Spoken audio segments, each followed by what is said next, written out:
Meus irmãos, nós amamos a palavra, vai ser um misto de mensagem e estudo bíblico, tá certo? Mas entendemos a importância de trazermos esse tema sobre identidade batista, porque já ouvi e já li, e quem sabe você já ouviu e leu também, de que no momento de, seja aparente ou seja de fato, e no nosso caso enquanto nação de fato é, de convulsão social, de inquietações, é importante voltar e rever os marcos, rever as raízes. A pergunta, quem nós somos? Quem nós somos? Num momento como esse, é importante nós podermos rever os marcos. Enquanto batistas, cristãos sim, mas com viés batista que somos. O que é uma igreja batista local? Então, nada melhor do que isso, porque eu não sei você, mas algumas vezes eu voltava à casa de mamãe para ver de onde eu tinha saído. Não apenas para matar o saudade, mas para dizer, olha, aqui eu vim buscar algo que ainda está aqui, principalmente naquele tempo que a gente mais precisava. Rever as raízes. Uns anos desses, não sei precisar que ano foi, à noite saí de carro num sábado. Não tinha nada na agenda. Incrivelmente, pastor Flávio, não tinha nada. Porque eu vou dizer uma coisa para os irmãos, domingo é café pequeno. Mesmo que a gente consiga visitar ali, alguém após o culto da manhã, após a EBD, à tarde uma visita rápida, porque a tarde é muito curta, não é? Então, o domingo, café pequeno, porque o sábado, graças a Deus, é bem cheio. A Deus, né? Sempre 3, 4, né, atividades envolvendo uma agenda pastoral. E aquele sábado não tinha nada. E eu saí para comprar alguma coisa, mas propositalmente fui até o Médici, onde eu cheguei, minha família saiu daqui, da Rua Distância, e eu tinha 6 anos na época, e fui criado no Médici, ali, Médici 2.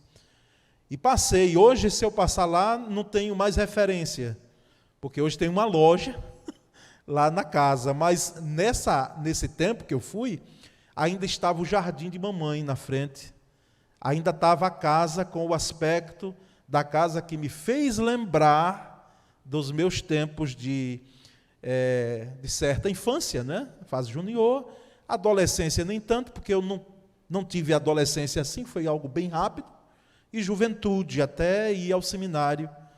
Então, aquilo me fez voltar, né? E voltei, e até lembro que liguei para o diácono Jandil, dele não vai lembrar, mas eu lembro muito bem, liguei para ele emocionado, ali estava, né?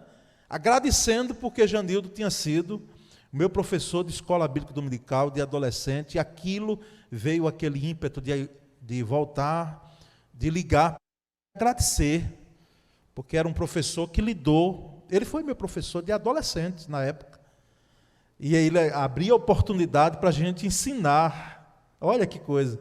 E quando a gente vacilava em alguma coisa, ele depois fazia, pontuava, não é? E orientava, e colocava as questões dentro de uma ótica bíblica, que às vezes a gente não conseguia, e ele ia orientando. Aquilo me ajudou muito. Então, assim, eu estou contando essa história para dizer que a gente precisa, às vezes, voltar aos marcos, irmãos, às raízes, entendeu? E é o fato, é o propósito dessa mensagem aqui, dessa palavra. Nós voltarmos, revermos o que é que nos traz de identidade batista. E eu coloquei aí uma digital com uma cruz, né, na arte. Essa não foi feita pelo pastor Flávio, eu preciso dizer, né, que se fosse pelo Flávio estava muito melhor. Mas na correria, colocamos ali uma digital, porque é impressionante a digital. Que criatividade de Deus, alguém disse aqui uma vez. Né, que Deus criativo de ninguém ter a minha digital. Em todo mundo, irmãos, é um negócio assim impressionante, eu fico parando, eu digo, meu Deus, só um Deus tão poderoso para fazer um negócio desse. Você sabia que a sua digital é única em todo mundo? Ninguém teve, ninguém tem, e ninguém terá uma digital igual à sua. Ela é totalmente diferente de qualquer outra pessoa que existiu, existe e existirá. Então nós temos uma identidade. Domingo agora fomos voltar e talvez como eu, você colocou a sua digital lá, naquele local que ele identificou, não precisou assinar. Primeiro turno eu fui lá, precisa assinar. Não, o senhor já colocou a digital aqui, então tá bom, já foi identificado, não é? Então nós vamos lá, irmãos, ao texto de Romanos, que vai nos dar o suporte bíblico para entendermos que nós somos corpo de Cristo, que somos membros uns dos outros. Romanos 12, 3 a 5. Romanos 12, 3 a 5. Acompanhe na Bíblia ou tem na tela, embora um irmão ontem me mandou, disse, pastor, nós estamos acostumados demais com essas questões de ler a Bíblia nesses recursos digitais que temos, e não tem como retroceder, irmão. Não tem como. O importante é que a gente lê a Bíblia, certo? Esse é que é fundamental. Que não deixemos de lê-la. Romanos 12, 3 a 5. Diz assim, porque pela graça que me foi dada, digo a cada um dentre vós, que não pense de si mesmo, além do que convém. Antes, pense com moderação, segundo a medida da fé que Deus repartiu a cada um. Porque assim como num só corpo temos muitos membros, mas nem todos os membros têm a mesma função, assim também nós, conquanto muitos, somos um só corpo em Cristo e membros uns dos outros. Está aí a metáfora do corpo, não é? Que o apóstolo Paulo traz em relação à igreja, a igreja como corpo de Cristo. Talvez foi a metáfora, talvez não, eu diria certamente, dentro daquilo que a gente leu, certamente a metáfora mais usada por Paulo, o apóstolo. Foi a metáfora do corpo, não é? Para ilustrar a igreja. Algumas razões, irmãos, pode passar o slide seguinte, algumas razões que justificam nossa forma de crer e ser, nós vamos colocar. Apresentar sem maior aprofundamento teológico, tá certo? Eu tomei esse texto como base e nos itens seguintes, nos aspectos que eu farei aqui a exposição, tratarei como nós cremos, como nós pensamos. Então, sem um aprofundamento assim grande, teológico, sem citações bíblicas que as fundamentem, e de maneira livre e aleatória, não é? Cada ponto. E o propósito é ajudar os irmãos, membros, a estarem conscientes de sua identidade batista, não é? Identidade batista. Irmãos, nós temos então o primeiro aspecto, o primeiro ponto que eu quero aqui destacar em relação à identidade batista, é que nas igrejas batistas, as escrituras sagradas são o único fundamento de fé e conduta, ou de fé e prática, como falamos. As escrituras são o único. Veja bem, nós não adoramos, não idolatramos, em hipótese alguma, Deus tem misericórdia de nós, a Bíblia. Não. Nós observamos e devemos observar a Escritura. A palavra de Deus, ela é regra de fé e prática e conduta para nós. E entendemos que o que está ali, que foi inspirado e chegou até as nossas mãos, é para o bem-estar da igreja, do crente. Então, é nesse sentido que colocamos. Cremos que a Bíblia é a sua melhor intérprete. Embora nós temos alguns outros, umas outras ferramentas, algumas outras orientações dentro da hermenêutica sagrada, que são importantes para que nós interpretemos a Bíblia, mas a Bíblia é a intérprete dela mesma, a melhor intérprete dela mesma, juntando texto e contexto. É a palavra divina escrita por seres humanos, inspirados pelo Espírito Santo. Então, esse é um primeiro ponto, tá certo? Para nós, batistas, para a Igreja Batista, a Bíblia é a única regra de fé e prática. Tem outros segmentos religiosos, inclusive não evangélicos, parecidos com evangélicos, mas não são. que eles têm uma outra literatura e que essa outra literatura está equiparada à autoridade da Bíblia. Para nós, não. Para nós, a Bíblia é a única regra e é a única que tem a autoridade para falar, por exemplo, sobre vida e morte, sobre inferno e céu, né?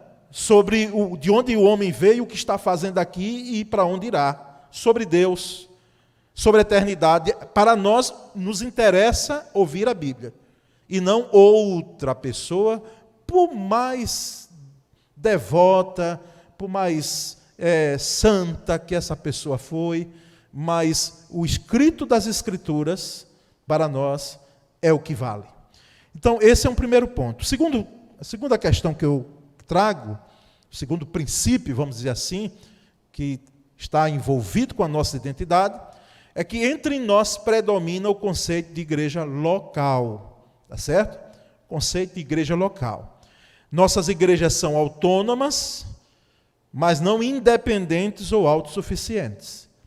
Porque os irmãos hão de entender que existe a igreja universal, né, planetária, essa sem placa denominacional, é a igreja de fato que o Senhor Jesus Cristo tem edificado, preparado no âmbito universal, planetário. É essa igreja que ele virá para buscar, mas que as igrejas, dentro dos seus segmentos, não é? Porque é interessante, um dia alguém perguntando disse, por que existem tantas igrejas evangélicas? Quando tem uma só igreja católica, eu disse, engano seu, não tem uma igreja só católica, tem várias igrejas católicas, né? Dentro da própria igreja católica, me permitam os irmãos e os católicos que estão me vendo, ou me ouvirão, me verão, nós temos segmentos dentro do catolicismo romano. Além daquela cisão entre igreja oriental e igreja ocidental que ocorreu lá atrás, né? Hoje nós temos, por exemplo, um movimento da igreja católica chamado iconoclastas. Eles são contrários à adoração de imagens.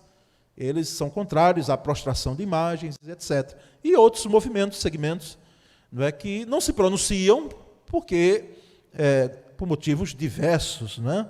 Dentre eles, o risco, né, de serem excomungados mesmo, e retirados, porque a igreja ela tem uma autoridade papal que não admite um outro entendimento, senão aquele que é da tradição, né? Então, interessante notar que os dedos das nossas mãos não são iguais. Minha esposa, um tempo desse, quebrou o dedo, né? E o dedo miudinho. E eu já tinha ouvido falar, uma coisa é você ouvir e ler, outra coisa é você experimentar dentro de casa. Que esse dedinho que nós temos aí, ele traz equilíbrio para o nosso corpo. E de fato foi. O tempo que ela ficou com ele engessado, quando foi pisar, não se equilibrou direito, não teve firmeza e caiu de graça assim. E queda os irmãos já viu, só quem passou uma queda aqui sabe. Não adianta, você procura se segurar e já foi, meu irmão. Não tem como você controlar a queda, o seu corpo, né? Se tem algum acessório próximo, vai, mas se não tem nada, então é chão mesmo, o colchão, né? Vai ser o chão. E por que eu estou falando isso? Porque cada segmento religioso tem uma forma de ser. Se for genuinamente evangélico, tem uma forma, muitas vezes, de prostrar, de cultuar, né? de poderem exercer a sua doutrina. Eu não vejo necessariamente mal, desde que sejam evangélicos, firmados na palavra, tendo Jesus como Senhor. Porque aqui pode ser, eu não vou nem usar o meu exemplo, porque o meu foram 13 irmãos. É claro que nem todos casaram, mas aqui, se tiverem dois irmãos aqui, 2 irmãos que constituíram família, as famílias não são iguais. Os filhos foram criados de forma diferente. Então, por que igreja não podemos pensar ela com uma diversidade, não é? Dentro da graça de Deus, essa multiforme graça de Deus de atuação? Mas nós percebemos, irmãos, então, que essas igrejas batistas, né, que é o nosso caso aqui, elas são autônomas, estamos vinculados a uma convenção, e ali está o nosso diretor executivo, quando ele viu que o tema era esse, se interessou em poder estar aqui com a gente, né? Era trazer a mensagem. Você e o pastor Martins aqui, então, não é? Martins, porque já passou por aí onde você está. Não é? Então, essas igrejas são autônomas, embora filiados, nós somos a uma convenção, e é interessante que tem igreja que se filia a uma convenção, e que às vezes ela não quer, por algum motivo, por entendimento dela, usando mal o princípio da autonomia, não é? Ela não quer estar atrelada e observar alguns princípios, alguns preceitos que a convenção tem. Então, às vezes, nós notamos que esse princípio ele tem sido mal usado. Mas elas não são, as igrejas batistas não são independentes nem são autossuficientes. Nós precisamos, por isso que nos unimos em convenção para fazermos melhor, para fazermos mais. Não é? Tem igreja que tem a aptidão, né? E eu diria a aptidão até assim, de uma forma crítica mesmo, de ter um caminho solo. Mas eu, particularmente, não tenho interesse nenhum de que, mais precisamente aqui a nossa igreja, nós caminhamos num caminho solo. Embora eu já ouvi, olha, a primeira igreja deveria ter um caminho solo, toda a primeira igreja é assim. Né? Termos a estrutura que temos e fazermos um caminho solo, caminharmos sozinho no Estado.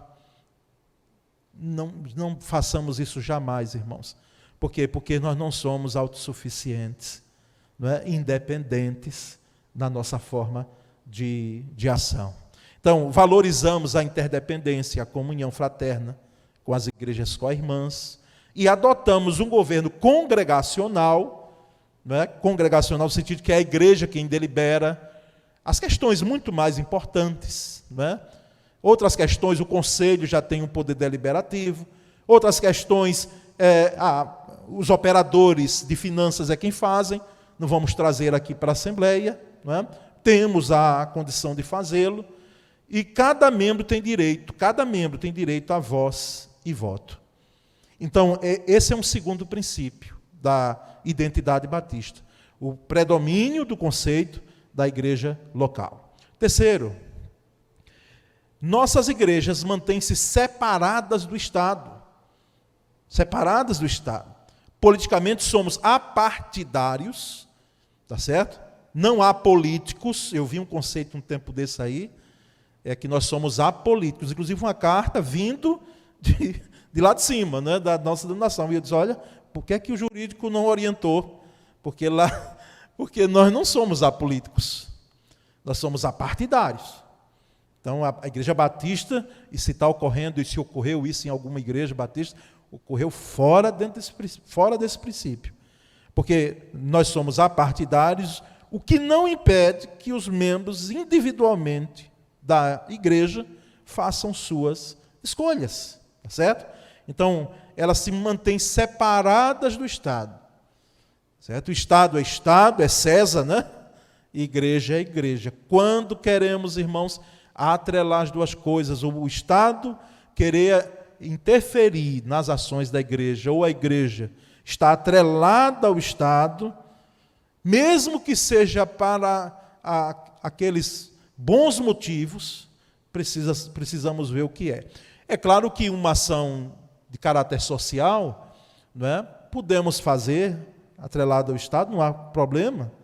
Podemos dar suporte numa campanha de doação de sangue, olha que coisa boa, que o Emose, por exemplo, possa estar promovendo, vamos lá. Mas isso é uma coisa. A outra coisa é podermos ter um atrelamento, não é, tal de que venha se olhar de cá e não se tenha a nitidez dessa separação. Então, nossas igrejas mantêm-se separadas do Estado. Ponto 4. Entendemos como biblicamente adequado o batismo por imersão. Tá certo, irmãos? Lembram do que o pastor Pedro Moura disse aqui sobre batismo?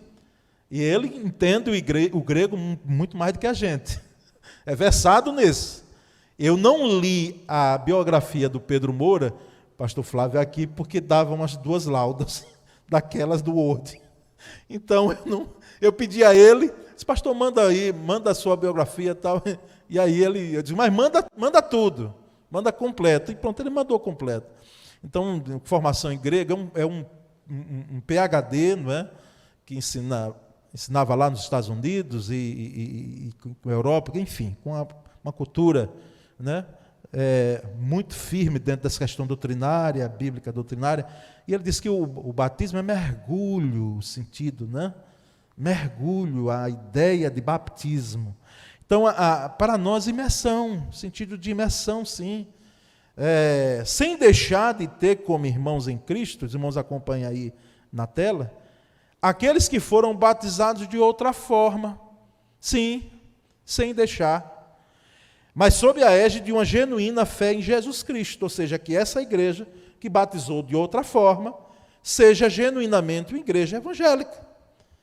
Então, são meus irmãos em Cristo Jesus, porque o entendimento é diferente. Mas o fato do batismo, a forma de batismo dele ser diferente, não me dá o direito de dizer, não, eu estou com a razão e pronto, e você não é meu irmão. Que loucura! São meus irmãos em Cristo, se fazem parte de uma igreja genuinamente evangélica. Não é? Eu quero abrir até um parêntese aqui, irmão, sinceramente. Nós temos que entender isso muito bem a partir do princípio de que o batismo em si mesmo é uma ordenança, é claro, mas ele não confere graça e não traz salvação. Não é? Então, é a forma, o entendimento daquele segmento que abraça e cabe a nós o quê? Respeitarmos, embora discordamos. Mas respeitamos, né? E devemos respeitar. Mas para nós, a forma adequada, coerente biblicamente, é o batismo por imersão. Não é? E olha, irmãos, que eu já batizei gente. Não é? Uma vez eu lembro lá em Salgado, mas o batismo, o irmão morava em Água Fria, que é um povoado Salgado, ali na saída de Salgado. E o irmão tinha um problema de saúde e ele estava já muito debilitado, não é? Inclusive com uma ferida exposta. Não é? E aí a missionária Nildete, na época, disse, como é que faz, pastor? O homem quer batizar. Quer batizar. Eu disse, meu Deus, será que ele está pensando que vai morrer, Nildete? Logo, e aí quer batizar antes? Ela disse, não sei, mas ele quer batizar o seu batismo. Vem para cá, eu digo, vamos batizar. Né? Pedi que ele protegesse, colocamos lá uma proteção na ferida, ele entrou no batistério, nós batizamos, até porque aquele terreno lá, né, foi adquirido com a participação dele. Ele tinha uma mão muito grande naquela obra lá, e administramos o batismo, né, naquele momento lá. Então, o batismo por nós entendemos biblicamente como batismo por imersão. Né? Já não colocamos essa situação em confronto quando recebemos irmãos de outras igrejas com outra forma de batismo, mas eu aqui, sem forçar a barra, né, tive a oportunidade de batizar gente que veio com outra forma de batismo, e elas entenderam e quiseram e batizamos. Né? E outros que pensam dessa forma, cabe a nós o respeito. Tá certo, irmãos? Ponto 5. Entregamos o dízimo, note bem, por obediência à Bíblia. Obediência, primeiramente, antes da Bíblia, ao Senhor que deixou-se inspirar, né, ser inspirado na Bíblia. Por consciência da necessidade da obra, nós entregamos. E pela alegria em contribuir. Tá certo? Então, por que é que nós entregamos o dízimo? Porque Deus mandou, né? Está nas Escrituras, é um mandamento. Por consciência da necessidade da obra, a obra precisa, tá certo? Eu costumo dizer aqui que Deus não precisa de nada, e não precisa mesmo, mas a obra precisa. E pela alegria em contribuir. Né? Contribuir com alegria. Entregar, né? Devolver com alegria. Então, não fazemos por outros motivos. Porque vai acontecer isso com você. Não é? Deus vai... Não vai não, irmãos. Isso aí, não é? Nós sabemos de quanto é importante entregar dízimo e oferta, mas dízimo e oferta não deve ser ferramenta para ser manipulada ou usada para manipular crente nas suas emoções, na sua forma de contribuir, para que ele venha, às vezes, até a tomar uma atitude tal que fica até incoerente mesmo a forma que foi feita com aquilo que foi criado o dízimo, o propósito que foi criado o dízimo. Então, muito cuidado em relação a isso. Não é? Ponto 6. Defendemos o casamento indissolúvel e monogâmico. Nós defendemos. O casamento indissolúvel, ou seja, casou, meu irmão, vamos fazer de tudo, pela graça de Deus, para viver até que a morte separe. Não é? Porque esse é o nosso entendimento. Esse é o entendimento bíblico. Esse é o entendimento colocado tanto no Antigo Testamento, embora se advoga a questão da carta de divórcio, mas que foi ratificado por Jesus no Novo Testamento. Então, esse é o ideal de Deus para um casal. Defendemos, então, o casamento indissolúvel e monogâmico, porque tem homem que tem o espírito de sultão, né? Ele quer ter mais de uma, mulher, foge desse padrão. E eu costumo lembrar de que Deus, impressionante, Deus só colocou uma Eva, né, na vida do Adão, para mostrar esse aspecto monogâmico do casamento. E, a bem da verdade, irmãos, o homem só ama uma. O coração do homem só está voltado para uma. Ele pode ter amantes, lamentavelmente, tragicamente, não é? Mas o coração dele está voltado apenas para uma, e assim também a mulher. É apenas um. E absorvemos com tristeza o divórcio pela dureza dos corações, mas não o recomendamos. Nós absorvemos, entendemos, devemos aceitar no aspecto, aceitar não, acolher, não é? Acolher para cuidar de gente que passou divórcio e dizer que lamentavelmente ocorreu, mas não é o fim. É preciso ali se trabalhar coração, se restaurar a vida, para se entender que a vida continua, não é? Porque lembramos aqui que não há divórcio sem danos. Por mais que você escute um artista de TV dizendo, não, está tudo tranquilo. Está tudo a perfeita paz, tudo bem conosco. Um foi para um lado, outro foi para o outro. Não existe isso. Todo divórcio, toda separação traz dano. E sabe qual é o maior dano? Além dos cônjuges, os filhos. Quando tem uma criaturinha chamada filho no meio, são os que mais sofrem. São os que mais são penalizados. E muitas vezes pai e mãe, os cônjuges não se atentam em relação a isso. Mas nós não recomendamos. Agora, irmãos, temos como abençoado também o sexo somente dentro do casamento. Dentro do casamento. Eu sei que é uma luta para os nossos jovens hoje, eles poderem viver numa sociedade que diz, não, isso é normal, isso é natural. Eu estava lendo há anos atrás, numa das revistas de grande circulação do país, alguém dentro dessa área do comportamento humano dizendo que isso é uma irresponsabilidade. Olha, o jovem ir para um casamento sem ter antes a experiência do sexo é uma irresponsabilidade. Aí eu fico olhando hoje, os nossos jovens são heróis, que Deus tem colocado aqui, os que têm procurado se preservar.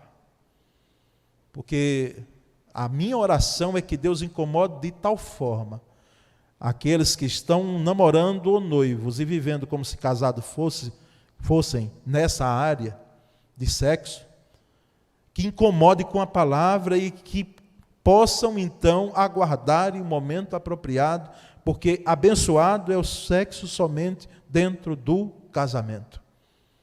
Dentro do casamento. Algo maravilhoso criado por Deus, mas que está baseado em uma aliança. Em uma aliança. 7º princípio. Compreendemos, irmãos, a importância da obra do Espírito Santo. Sim. Alguém um dia perguntando, mas pastor, por que é impressionante, fala muito em Deus, Cristo e Espírito Santo nas igrejas históricas, é como se ficasse assim meio de escanteio. Eu disse, não, engano seu. É engano seu. Cremos piamente na ação do Espírito Santo. Até teologicamente, a leitura que temos é que quem se encontra aqui agora, nesse momento, Embora Deus Pai e Filho se encontrem, porque são seres também onipresentes, não é? Pessoas, não é? É o Espírito Santo que está aqui conosco. Porque Jesus disse, eu vou, mas eu vou enviar o Espírito Santo. Então, nós cremos plenamente. Agora, o que é que nós devemos ter cuidado? Esse Espírito Santo, ele age como e onde quer, mas nunca contrário à sua palavra, trazendo confusão. Então, se hoje existe uma igreja que ela está atribuindo ao Espírito Santo o que nunca foi nem é do Espírito Santo, gerando um estado de confusão, não foi Espírito Santo coisa nenhuma. Porque o Espírito Santo não traz confusão, ele traz saúde, ele traz arrependimento, ele traz conversão. Não é? As ações do Espírito Santo são ações para o bem, pela saúde do crente e da igreja. E nunca para trazer confusão. Pode ser que alguém use do argumento de que está fazendo, porque hoje nós temos isso, né? Alguém chega e diz, não, eu estou fazendo isso pela orientação do Espírito Santo. Veja mesmo se é, meu irmão e minha irmã. Veja mesmo. Porque o Espírito Santo, ele não age para trazer confusão. E nós temos um oitavo e último princípio aí, que é aguardamos com serenidade e expectativa a volta de Jesus. Nós aguardamos. Com serenidade, por quê? Porque não estamos desesperados aqui. Né? Ou o Senhor volte logo, porque nós não vamos saber se chegar a perseguição. Isso eu li tanto nesse dia. E se chegar... Irmãos, gravem bem, a igreja é perseguida. Desde que a igreja... O povo de Israel já nasceu sendo perseguido. Desde que Adão e Eva caíram lá no Éden, há uma perseguição sobre eles. Então, assim, é claro que diferenciada, e eu entendo quando se coloca o termo perseguição, diferenciada no seu aspecto, mas o povo de Deus é um povo perseguido. É perseguido. Então, não estamos desesperados para que Jesus volte logo. Eu fico pensando, os crentes em Tessalônica, a agonia que eles tinham, inclusive alguns pararam de fazer suas atividades normais. Por quê? Porque Jesus estava voltando, e eles disseram, já que está voltando, vamos parar tudo. E quando o apóstolo Paulo toma conhecimento, diz, espera aí, que loucura é essa que vocês estão fazendo? Que Jesus vai voltar é fato. Agora que vocês devem continuar em suas atividades normais. Isso vocês devem fazer. E olha que era uma igreja operosa. Eu lembro lá em Tessalonicenses capítulo 1, versículo 3, primeira, né, lembrando sem cessar da obra da vossa fé, do vosso trabalho de amor e da paciência na esperança da volta de Cristo Jesus. Então, nós aguardamos com serenidade, mas também com expectativa, irmãos. Com expectativa, porque o nosso pastor Jabes aqui, para quem teve como pastor, né, ele dizia, pior do que hoje só amanhã. Pior do que hoje só amanhã. E de fato, nós não estamos vendo isso, irmãos? Pior do que hoje só. Eu fico imaginando, estou olhando já dali, estou vendo quantas vezes ele ouviu isso em casa. Que aqui, não é? Pior do que hoje só amanhã. Então, há uma expectativa natural, irmãos, porque chegará um momento que esse mundo ficará insuportável. Insuportável. Algumas questões chegarão para nós que elas vão nos encurralar. E ficará, senão, a expectativa da volta de Cristo. Aí eu lembro do texto lá de Mateus, Jesus dizendo, olha, eles serão abreviados os dias. Serão abreviados os dias da volta de Cristo. Por causa dos escolhidos, por causa daquele povo que é chamado povo de Deus. Mas enquanto isso, irmãos, nós queremos ser sal e precisamos ser sal e luz, instrumentos usados por Deus para a implantação dos valores do reino de Deus neste mundo. Enquanto Jesus não volta, sal e luz é o que eu e você devemos ser. Testemunharmos da graça de Jesus Cristo. com a nossa vida, com tudo que temos e somos, dizemos que só Jesus Cristo, de fato, salva. Só Ele transforma, porque fez isso com a minha vida. Fez isso com a vida de tantos outros. Então, irmãos, esses princípios aqui, quero deixar, nesse momento, nessa quinta-feira, né, que nós entendemos em reanalisar, em revisitar os marcos que nós temos, né, enquanto denominação, enquanto segmento evangélico. Que Deus nos ajude a nós preservarmos, irmãos, esses princípios, porque eles nunca trarão dano, eles só trarão saúde, não é? Para a igreja batista, para a igreja, a primeira igreja batista de Aracaju. Amém, meus queridos? Vamos orar? Senhor, muito obrigado.